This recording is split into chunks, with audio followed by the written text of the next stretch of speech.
شابا يشتهر بلقب القعقاع والرجل العنكبوتي، وعاشق المغامرات ومتحدى الأخطار.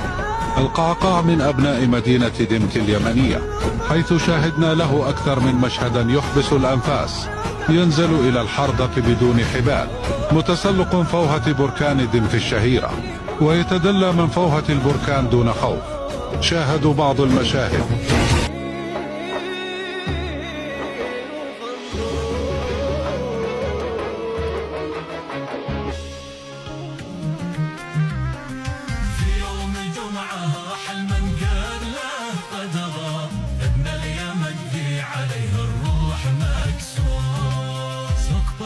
في دمت تكويني، وكل يمن تبكي على شانه، في فاجعة هزت شراييني، قلبي سقط في فهة أحزانه، وكل مواجع بي تبكيني، في بلد بالجرح مليانة، في حياة الخلد يكفيني جنة الباري والبوانة.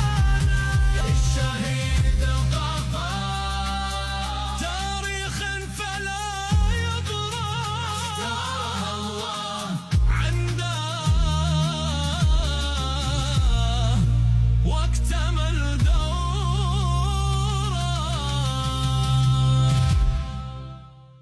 يا حكم القضاء والقدر دايم تاخذ اغلى البشر ليهم، جيت بين العسر دايم تاخذ لا محال، دايم تاخذ لا محال. يا حكم القضاء والقدر دايم تاخذ اغلى البشر، يجيب بين العسر دايم تاخذ لا محال. ليش الموت دايم عجيب يا كل المشاركين، الله يرحمك يا سيدي. نسيني غسى